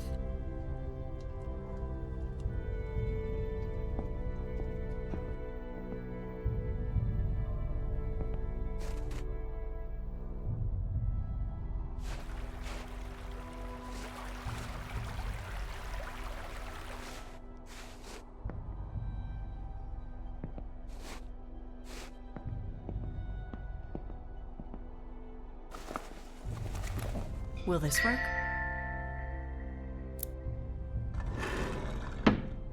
Another inscription. It reads, Mr. Jeffrey tells me stories of Maddie from before the fire. She loved collecting things and gazing at the stars. He says he will always hold her near. His eyes grow sad and fill with tears when he speaks of her. I wonder if I might have been like her, were it not for her golden hair.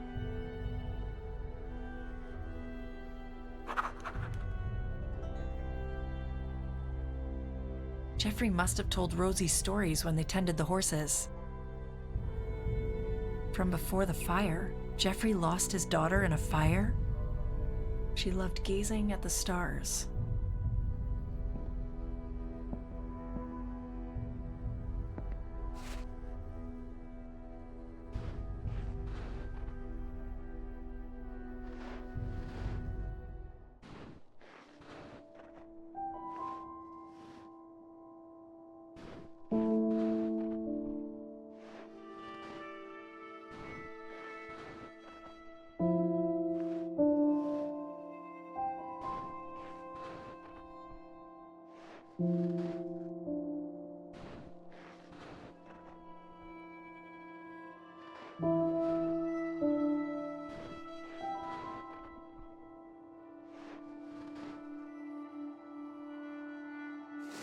The journal is gone.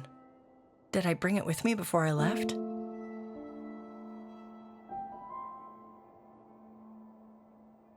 An old telescope. I wonder if it still works.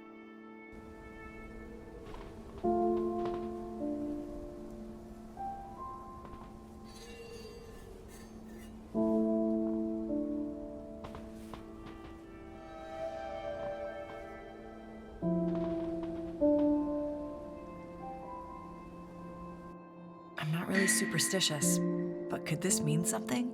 I better make a drawing of this while I can still see it.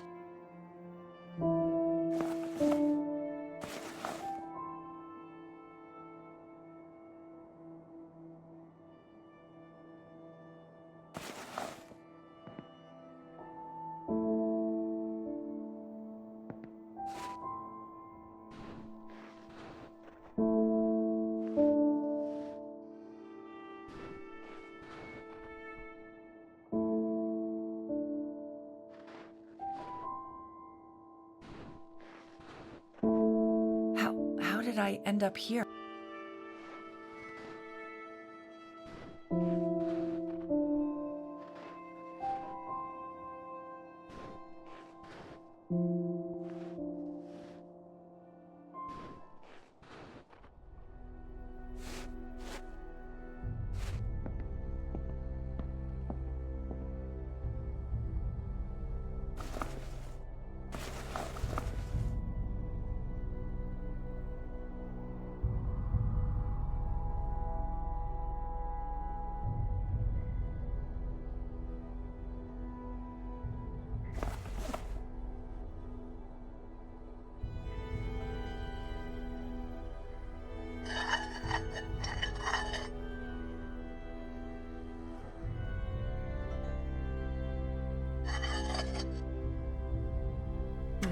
It could.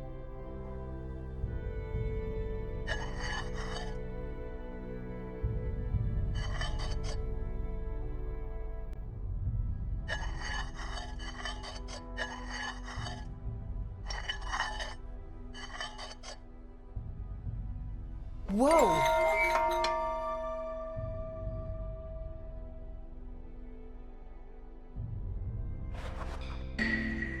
A lock of blonde hair. That I may once more stroke your golden hair.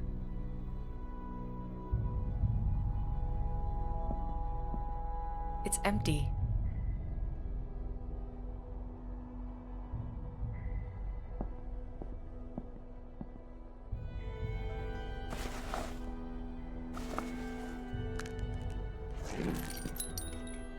He held onto the locket all along.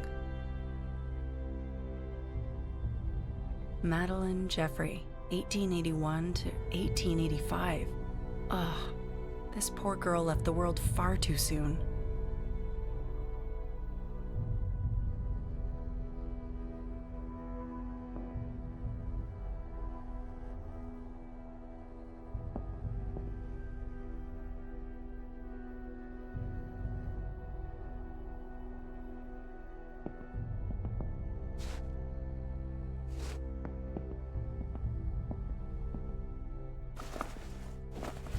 Could this fit?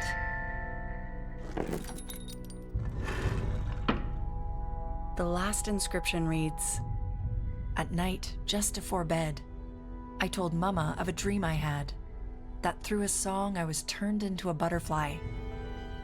I flew o'er the houses and a million trees. Dancing through the air, I felt so very free.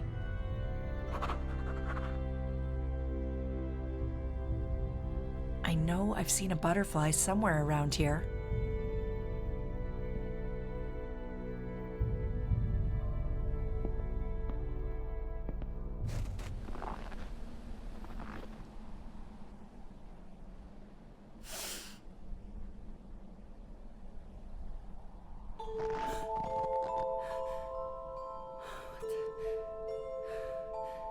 What the hell?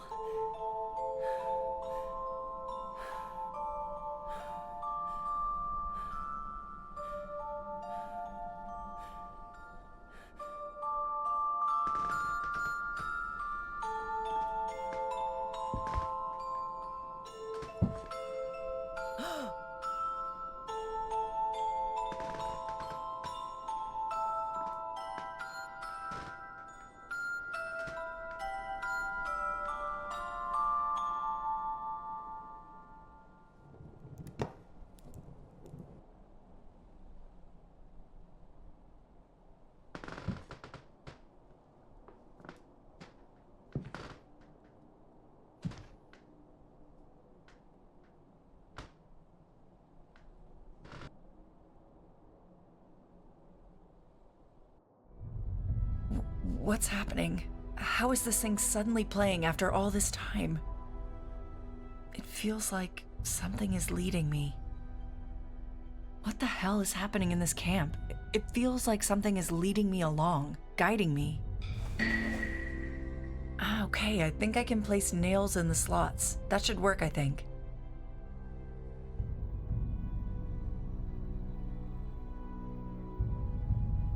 The trapped dancer. More circling. A cage this time. The grid markings are no longer visible.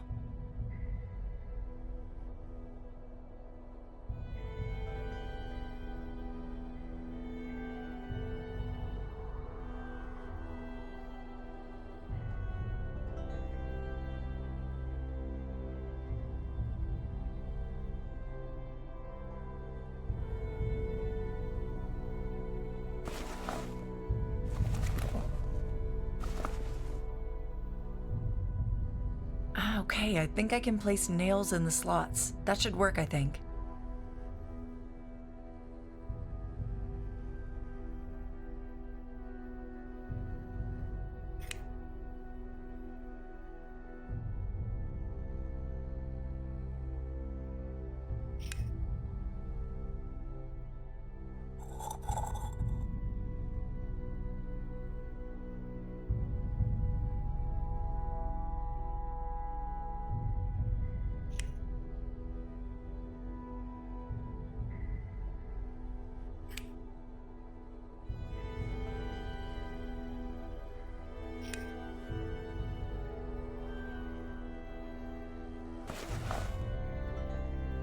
All pages are blank.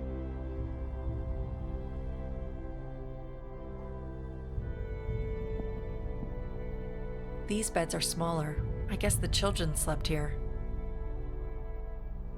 These beds are smaller. These beds are small.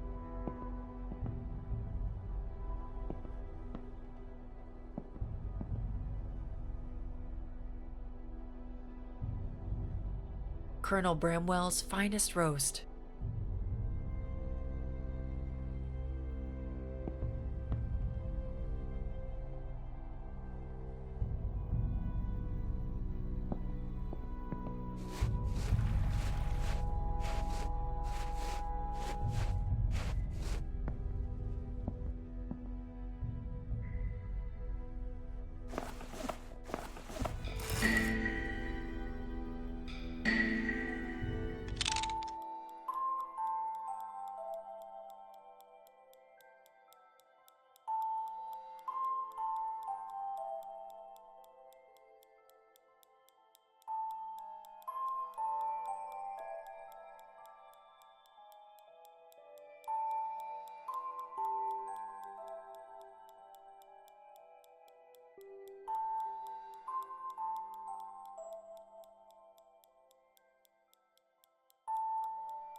A pair of butterfly wings.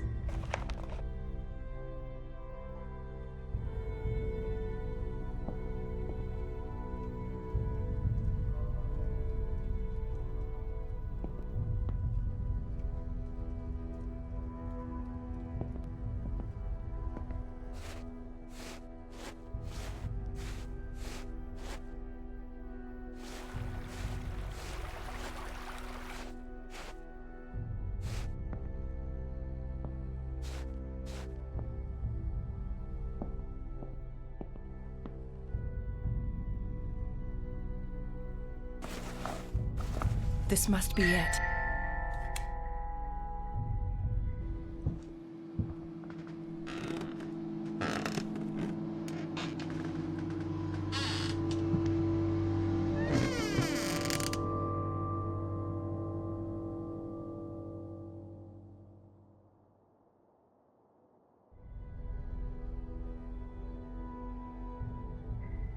It's pitch black down there. I need some kind of light source.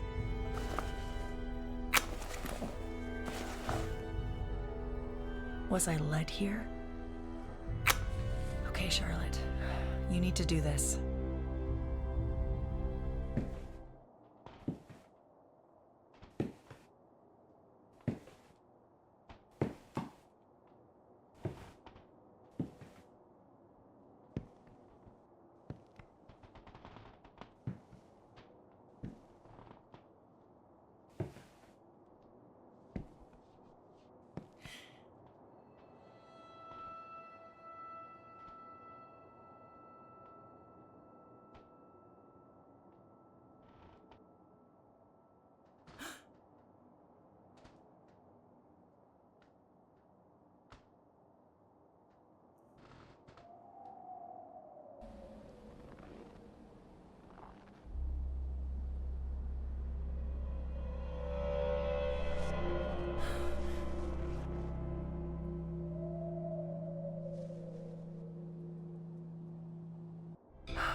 I won't turn back now.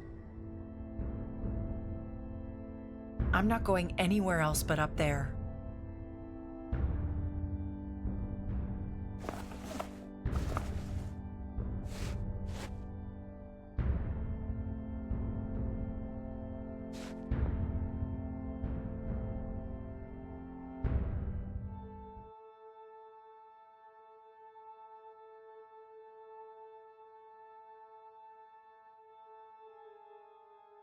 What is happening? The lantern. Rosie.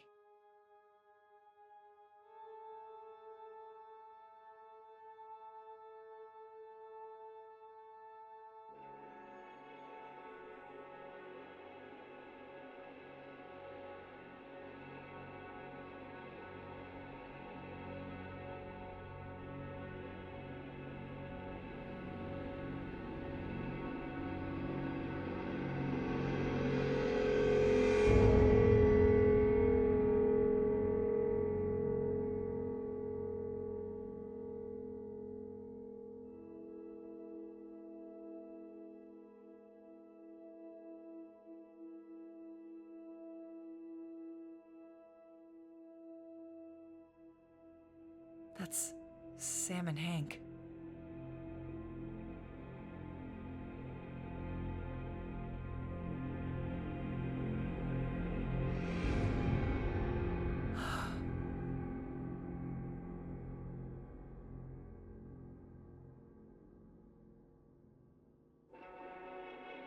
Rosie.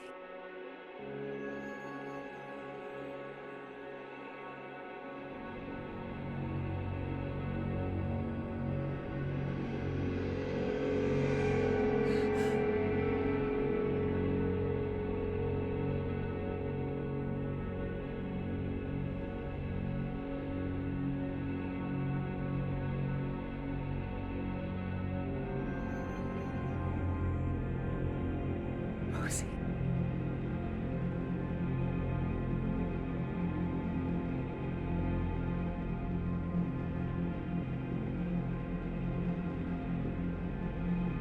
Linda, she saw her.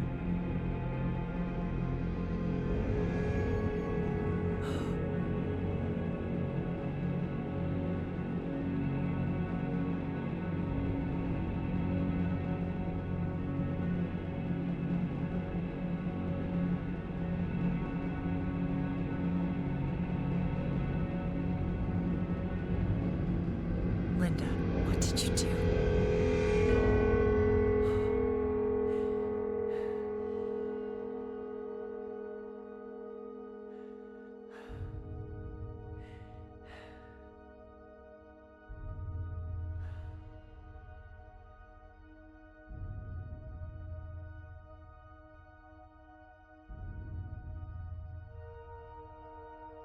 Oh my God.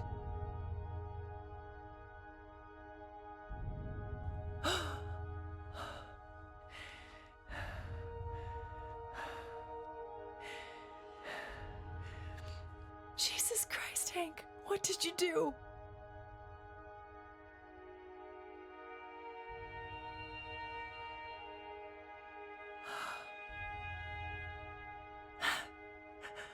How could you do such a thing?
find her.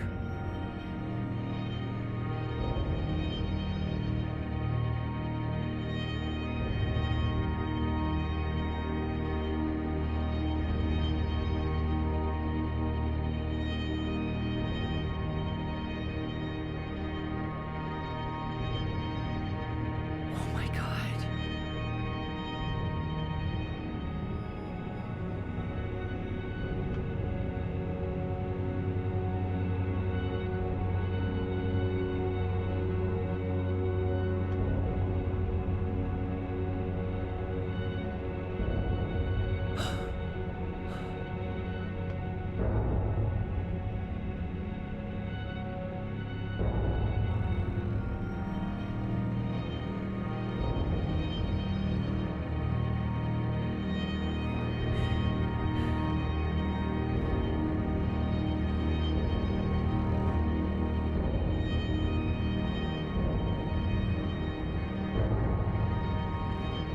Say it.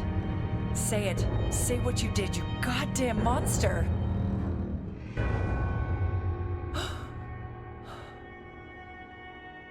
No.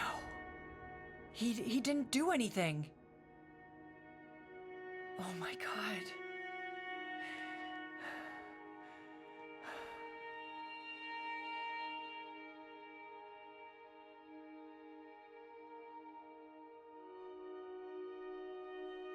What?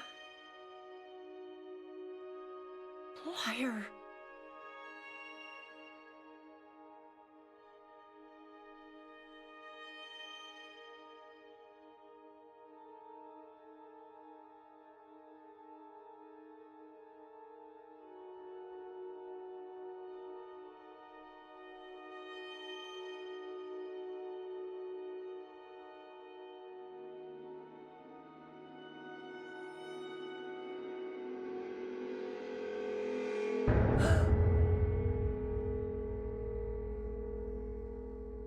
No.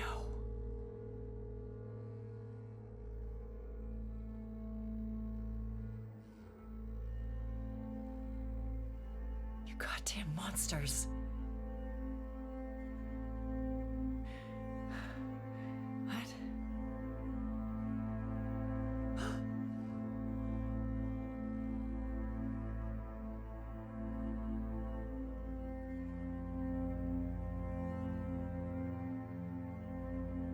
You poor man.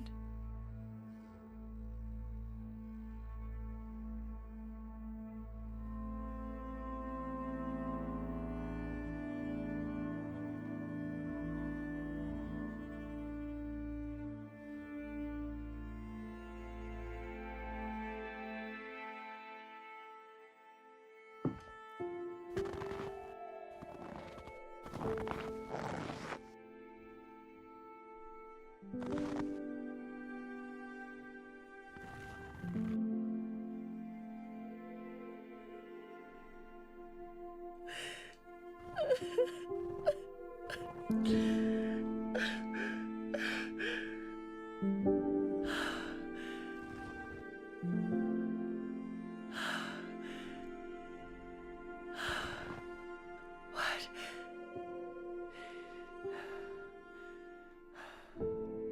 Rosie?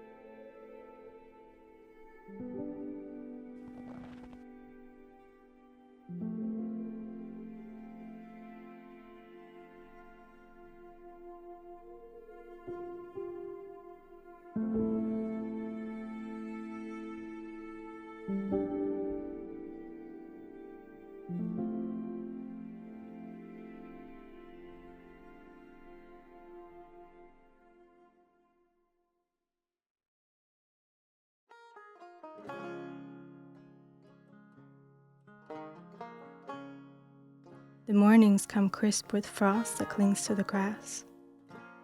The days grow shorter, the air sharper, and the forest, once alive with birdsong, now stands far quieter, waiting for the first snow to fall. I still feel a pull of nightmares and melancholy upon my heart, though of late it seems somewhat lessened, as if their weight has eased, if only a little. I do not imagine I shall ever be truly free of them. But perhaps, in time, we might coexist, like a welcome neighbors one learns to endure. Could it be that Dr. Williamson's recommendation has, in fact, proven effective? That this journal has done what no medicine ever could? If you are reading this, my beloved Rosie, I can but hope for your forgiveness. Your mother tried her best despite her sorrowful disposition, even if at times it might have seemed otherwise. Maybe you're a grown woman by the time you find this journal. Maybe you have children of your own. Maybe you remember the time in Deer Creek with fondness, as an adventure where every tree and meadow had its luster and mystery. I cannot help but marvel at you. You move through life with such innocence and wonder, and I'm grateful that my shadows do not seem to reach you. How bright and true your little soul is, my dear. My beloved girl, I love you more than anything in this world.